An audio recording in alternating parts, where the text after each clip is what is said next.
Hello, ನಮಸ್ಕಾರ. Welcome to my channel. ಎಲ್ಲರಿಗೂ ಶಿವರಾತ್ರಿ ಹಬ್ಬದ ಶುಭಾಶಯಗಳು. ಈ ವ್ಲಾಗ್ ಬಂದು ಶಿವರಾತ್ರಿ ಹಬ್ಬದ್ದೇನೆ.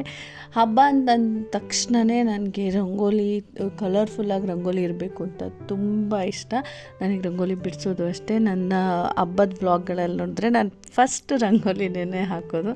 ಹಾಗೆಯೇ ನಮ್ಮ ಓನರು ನಾನು ಸೇರಿಕೊಂಡು ಬಾಗಿಲಿಗೆ ನೀರು ಹಾಕಿಬಿಟ್ಟು ರಂಗೋಲಿ ಹಾಕೋಣ ಅಂತ ತೊಳಿತಾ ಇದ್ವಿ. ಅಷ್ಟರಲ್ಲಿ ತಕ್ಷ ಎದ್ದು ಬಂದು, ನಾನು ರಂಗೋಲಿ ಹಾಕ್ತೀನಮ್ಮ, ನಾನು ಹೆಲ್ಪ್ ಮಾಡ್ತೀನಿ ನಿನಗೆ ಅಂತ ಬಂದು ಗುಡಿಸ್ತಾ ಇದ್ದ. ನನ್ನ ಫ್ರೆಂಡು ಸಹ ಅವ್ರ ಮನೆ ಮುಂದೆ ರಂಗೋಲಿ ಹಾಕ್ತಾಯಿದ್ರು. ಹಾಯ್ ರಜನಿ,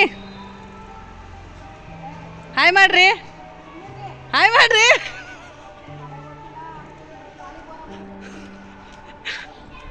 ಏನೋ ರಂಗೋಲಿ ಬಿಡ್ತಾ ಇದ್ದೀರಾ? ಹಬ್ಬ ಅಂದರೆ ಎಲ್ಲರ ಮನೆ ಕಲರ್ಫುಲ್ ದೊಡ್ಡ ಗೌರಿ, ನಿಮ್ಮಮ್ಮ ದೊಡ್ಡ ರಂಗೋಲಿ ಬಿಡ್ತೈತೆ.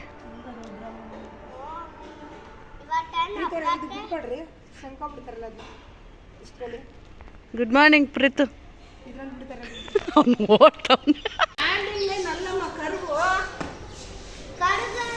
ನಮ್ಮನೆ ರಂಗೋಲಿ ಬಿಟ್ಟು ರಜನಿ ಮನೆ ರಂಗೋಲಿ ಹಾಕೊಳ್ತಾ ಇದ್ದೀನಿ ನಾನು ಚುಕ್ಕಿ ಎಲ್ಲ ಇಟ್ಟಿಲ್ವಾ? ನೀವು ಕೂಡಿಸ್ಕೊಡಿ ಅಷ್ಟೇ.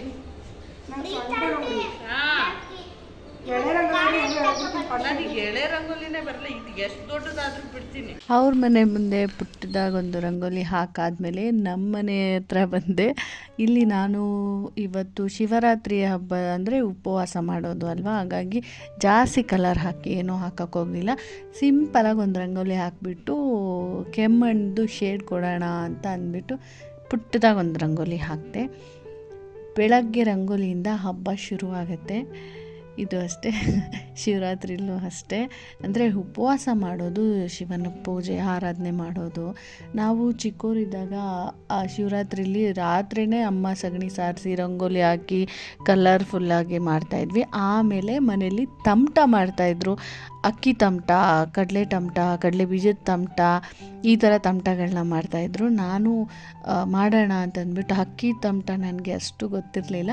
ಹಾಗಾಗಿ ಶೇಂಗಾದು ತಮಟ ಮಾಡೋಣ ಅಂತ ಅಂದ್ಬಿಟ್ಟು ಬಂದು ಇಲ್ಲಿ ಕಡಲೆ ಬೀಜನ ಹುರ್ಕೊಂಡು, ಎಳ್ಳು ಹುರ್ಕೊಂಡು, ಕೊಬ್ಬರಿನ ಡೈರೆಕ್ಟು ಮಿಕ್ಸಿಗೆ ಹಾಕ್ಕೊಂಡೆ. ಕೊಬ್ಬರಿ ಮತ್ತು ಏಲಕ್ಕಿನ ಮಿಕ್ಸಿ ಮಾಡಿಕೊಂಡು, ಆಮೇಲೆ ಕಡಲೆ ಬೀಜ ಹುರಿದಿದ್ದನ್ನು ಸ್ವಲ್ಪ ದಪ್ಪವಾಗಿ ರುಬ್ಕೊಂಡೆ. ಅದು ಬಾಯಿಗೆ ಸಿಕ್ಕಿದ್ರೆ ತುಂಬ ಚೆನ್ನಾಗಿರುತ್ತೆ. ಫುಲ್ಲು ನುಣ್ಣಗೆ ರುಬ್ಕೊಂಡ್ಬಿಟ್ರೆ ಅಷ್ಟು ಚೆನ್ನಾಗಿರಲ್ಲ ಅಂತಂದ್ಬಿಟ್ಟು ತರಿಯಾಗಿ ಮಿಕ್ಸಿ ಮಾಡಿಕೊಂಡು, ಆಮೇಲೆ ಅದಕ್ಕೆ ಎಳ್ಳೇನು ರುಬ್ಬಲಿಲ್ಲ, ಡೈರೆಕ್ಟಾಗಿ ಸೇರಿಸ್ಕೊಂಡು ಅದನ್ನು ಮಿಕ್ಸ್ ಮಾಡಿ, ನಂತರ ನಾನು ಯಾವ ಬಟ್ಲಲ್ಲಿ ಕಡಲೆ ಬೀಜ ತೊಗೊಂಡಿದ್ನೋ ಅದರಲ್ಲಿ ಒಂದು ಬಟ್ಲಷ್ಟು ನಾನು ಕಡಲೆ ತೊಗೊಂಡು ಫುಲ್ಲು ನೈಸಾಗಿ ಪೌಡ್ರ್ ಮಾಡಿಕೊಂಡು ಅದನ್ನು ಅದಕ್ಕೆ ಮಿಕ್ಸ್ ಮಾಡಿ ಎಲ್ಲನೂ ಮಿಕ್ಸ್ ಮಾಡಿಕೊಂಡೆ. ನಂತರ ಯಾವ ಬಟ್ಲಲ್ಲಿ ನಾನು ಕಡಲೆ ಬೀಜನ ತೊಗೊಂಡಿದ್ದೆ ಅದರಲ್ಲೇ 2 ಬಟ್ಲಷ್ಟು ನಾನು ಬೆಲ್ಲ ತಗೊಂಡು ಅದಕ್ಕೆ ಸ್ವಲ್ಪ ನೀರು ಹಾಕಿಬಿಟ್ಟು ಸ್ವಲ್ಪ ಎಳೆ ಪಾಕ ಬರೋ ಥರ ಕುದಿಸ್ಕೊಂಡು, ಅದು ತಮಟ ಕಟ್ಟೋಕ್ಕೆ ಹದವಾಗಿ ಬೇಕಿತ್ತಲ್ಲ ಅಷ್ಟನ್ನು ಸ್ವಲ್ಪ ಕುದಿಸ್ಕೊಂಡು ಶೋಧಿಸ್ಕೋಬೇಕಿತ್ತು. ಯಾಕೆಂದರೆ ಕಲ್ಲು ಏನಾದರೂ ಧೂಳು ಸಿಗಬಹುದು ಬೆಲ್ಲದಲ್ಲಿ ಅಂತ ಅಂದ್ಬಿಟ್ಟು. ಇದು ನಾನು ಮಾಡ್ತಾಯಿದ್ದಿದ್ದು. ಅಮ್ಮ ಅವಾಗೆಲ್ಲ ನಮ್ಮ ಚೈಲ್ಡ್ಹುಡ್ ಮೆಮೊರೀಸೇ ಸೂಪರು. ನಾವು 19 ಕಿಡ್ಸು. ಯಾಕೆಂದರೆ ನಮ್ದು ಅವಾಗ ಜಾಗರಣೆ ಅಂತ ಮಾಡ್ತಾಯಿದ್ವಿ ರಾತ್ರಿ ಹೊತ್ತು. ಆಮೇಲೆ ಬೆಳಗ್ಗೆ ಎಲ್ಲ ಶಿವರಾತ್ರಿ ಹಬ್ಬ ಅಂತಂದರೆ ಬೆಳಗ್ಗೆ ಎಲ್ಲ ತಮಟ ತಿನ್ಕೊಂಡು, ಕಲ್ಲಂಗಡಿ ಹಣ್ಣು ತಿನ್ಕೊಂಡು, ಈ ಥರ ನಾವು ಹಬ್ಬ ಆಚರಣೆ ಮಾಡ್ತಾಯಿದ್ದಿದ್ದು. ಇದನ್ನೆಲ್ಲ ನಮ್ಮ ಮಕ್ಕಳಿಗೆ ಹೇಳ್ಬೇಕಾದ್ರೆ, ಅಮ್ಮ ನೀವು ಎಷ್ಟೆಲ್ಲ ಮಾಡಿದ್ದೀರಾ ಅಲ್ವಾ ಅಂತ ಅಂದ್ಬಿಟ್ಟು ಪಾಪ ಅವ್ರು ನೆನೆಸ್ಕೊತಾ ಇರ್ತಾರೆ. ಈಗಿನ ಮಕ್ಕಳು ಬರೀ ಸ್ಕೂಲ್ಗೆ ಹೋಗು ಬಾ ಇಷ್ಟೇ ಆಗಿಬಿಡುತ್ತೆ. ನಮ್ಮ ಏಜಲ್ಲೆಲ್ಲ ಹಬ್ಬ ಅಂದರೆ ಒಂದು ಸಡಗರ, ಖುಷಿ ಎಲ್ಲ ಸೇರ್ಕೋತಾ ಇದ್ವಿ. ನೋಡಿ, ಕಲಸಿದ್ಮೇಲೆ ಹೀಗೆ ದಪ್ಪವಾಗಿ ಕಡಲೆ ಮಿಠಾಯಿ ಚಿಕ್ಕಿ ಥರನೇ ಅನಿಸ್ತಾ ಇರುತ್ತೆ. ಅದು ಎಳ್ಳೆಲ್ಲ ಹಾಕೋದ್ರಿಂದ ಸ್ವಲ್ಪ ನೀರು ಎತ್ಕೊಂಡು ನಾನು ಆ ಮಿಶ್ರಣನ ಉಂಡೆ ಮಾಡಿ ಇಟ್ಕೊಂಡೆ. ಇದು ನಮ್ಮ ಶಿವರಾತ್ರಿ ಹಬ್ಬದ ಕಡಲೆ ಬೀಜದ ಲಡ್ಡು ರೆಡಿ ಆಯಿತು. ನಿಮ್ಮ ಚೈಲ್ಡ್ಹುಡ್ ಮೆಮೊರೀಸ್ ಹೇಗಿತ್ತು ನನಗೆ ಕಮೆಂಟ್ ಮಾಡಿ. ನಮ್ಮ ಚೈಲ್ಡ್ಹುಡ್ ಮೆಮೊರೀಸ್ ಮಾತ್ರ ಹಬ್ಬಗಳಲ್ಲಿ ತುಂಬ ಚೆನ್ನಾಗಿತ್ತು. ಶಿವರಾತ್ರಿ ಅಂತಂದರೆ ರಾತ್ರಿ ಹೊತ್ತು ಜಾಗರಣೆ ಮಾಡೋದಕ್ಕೆ ಎಲ್ಲ ಮಕ್ಕಳುಗಳನ್ನ ಕೂರಿಸ್ಬಿಟ್ಟು ಓಂ ನಮಃ ಶಿವಾಯ ಅಂತ 108 ಸತಿ ಬರೆಸ್ತಾಯಿದ್ರು. ಆಮೇಲೆ ರಂಗೋಲಿ ಬಿಡಿಸ್ತಾಯಿದ್ವಿ. ಆಮೇಲೆ ಜಾಸ್ತಿ ಚೌಕಬಾರ ಹಾಡ್ತಾಯಿದ್ವಿ ಆ ವಯಸ್ಸಲ್ಲಿ.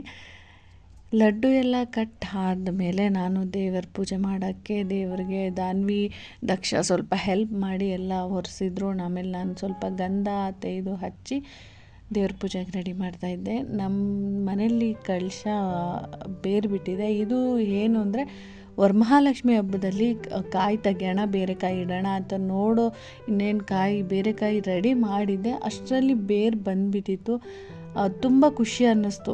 ಹಬ್ಬಗಳಲ್ಲಿ ಈ ಥರ ಏನಾದ್ರು ಆದಾಗ ಏನೋ ಒಂದು ಒಳ್ಳೆ ಸೂಚನೆ ಅಂತ ಅನಿಸುತ್ತೆ ಅಲ್ಲ, ಅದೇ ಥರ ಹಬ್ಬಗಳಲ್ಲಿ ದೇವ್ರನ್ನ ರೆಡಿ ಮಾಡಾದಮೇಲೆ ಪೂಜೆ ಟೈಮಿಗೆ ಕರೆಕ್ಟಾಗಿ ನಾನು ಸೀರೆನೇ ಉಟ್ಕೋಬೇಕು ಅನ್ನೋದು ಒಂದು ಸಂಪ್ರದಾಯ, ಖುಷಿ, ಅದು ಆಚರಣೆ ಅಲ್ವಾ.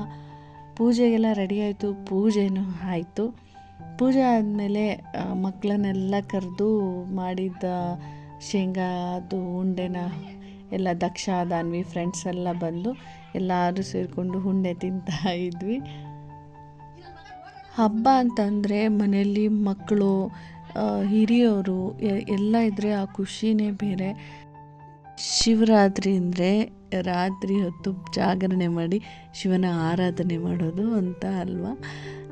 ಪೂಜೆ ಎಲ್ಲ ಆದಮೇಲೆ ನಾವು ದೇವಸ್ಥಾನಕ್ಕೆ ಹೊರಟ್ವಿ. ದೇವಸ್ಥಾನದಲ್ಲಿ ಪೂಜೆ ಹೋಮ ಎಲ್ಲ ಹಿಂದಿನ ದಿನ ಆಗಿತ್ತು. ಶಿವರಾತ್ರಿ ಹಿಂದಿನ ದಿನ. ಮತ್ತು ಅನ್ನದಾಸೋಹ ಎಲ್ಲನೂ ಹಿಂದಿನ ದಿನ ಮಂಗಳವಾರ ಆಗಿತ್ತು. ಹಬ್ಬ ಬುಧವಾರ ಇರೋದ್ರಿಂದ ನಾವು 11 ಗಂಟೆಗೆ ದೇವಸ್ಥಾನಕ್ಕೆ ಹೊರಟ್ವಿ. 11 ಗಂಟೆ ಆದರೂ ಸಿಕ್ಕಾಪಟ್ಟೆ ಜನ ಇದ್ದರು. ನಮ್ಮ ಮನೆ ಹತ್ರನೇ ಇರೋದು ಇದು ಶಿವನ ದೇವಾಲಯ. ಇಲ್ಲಿಗೆ ನಾನು ನನ್ನ ಫ್ರೆಂಡ್ ಅವರ ಕುಟುಂಬ ಎರಡೂ ಹೋಗಿ ದೇವರ ದರ್ಶನ ಮಾಡೋಣ ಅಂತ ಹೋದ್ವಿ. ಕ್ಯೂನಲ್ಲಿ ಸಿಕ್ಕಾಪಟ್ಟೆ ಜನ ಇದ್ದರು. ದೇವ್ರ ದರ್ಶನ ಮಾಡಿಕೊಂಡು ಮತ್ತು ಜಾತ್ರೆಯಲ್ಲಿ ಸ್ವಲ್ಪ ಓಡಾಡೋಣ ಅಂತ ಅಂದ್ಬಿಟ್ಟು ಹೋಗಿ ದೇವ್ರ ದರ್ಶನ ಮಾಡಿದ್ವಿ. ಇದು 11:30 ರಾತ್ರಿ ಆಗಿತ್ತು.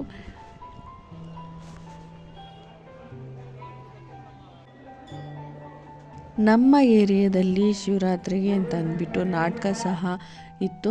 ನಾವು ದೇವ್ರ ದರ್ಶನ ಮಾಡಿಬಿಟ್ಟು ಸ್ವಲ್ಪ ಜಾತ್ರೆಲಿ ಓಡಾಡಿ ಆಮೇಲೆ ನಾಟಕ ನೋಡೋಕೆ ಹೋಗೋಣ ಅಂತ ಅಂದ್ಬಿಟ್ಟು ಫಸ್ಟು ದೇವ್ರ ದರ್ಶನ ಮಾಡಿದ್ವಿ. ತುಂಬ ಚೆನ್ನಾಗಿ ಅಲಂಕಾರ ಮಾಡಿದರು.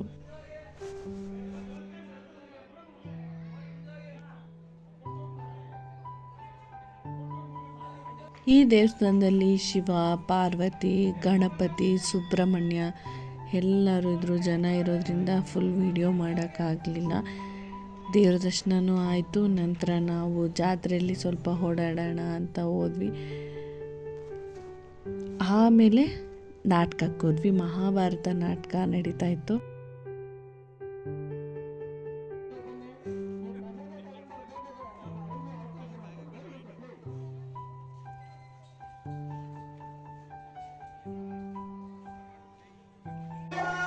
ಕೊನೆಗೆ ಬಂದು ನಾಟಕ ನೋಡೋಕ್ಕೆ ಅಂತ ಬಂದ್ವಿ. ಸ್ವಲ್ಪ ಹೊತ್ತು ನೋಡಿದ್ವಿ. ತುಂಬ ಜನ ಇದ್ದರು. ಕೆಲವರು ಫುಲ್ ನಾಟಕ ನೋಡಿದ್ರು. ನಾವು ಸ್ವಲ್ಪ ಹೊತ್ತು ನೋಡಿಬಿಟ್ಟು ಬಂದ್ವಿ. ಇದಾಗಿತ್ತು ನಮ್ಮ ಶಿವರಾತ್ರಿ ಹಬ್ಬದ ವ್ಲಾಗು. ವಿಡಿಯೋ ಇಷ್ಟ ಆದರೆ ಒಂದು ಲೈಕ್ ಮಾಡಿ, ಕಮೆಂಟ್ ಮಾಡಿ, ಪ್ಲೀಸ್ ಸಬ್ಸ್ಕ್ರೈಬ್ ಮಾಡಿ. ಸಿಗೋಣ ಮುಂದಿನ ವಿಡಿಯೋದಲ್ಲಿ. ಬಾಯ್.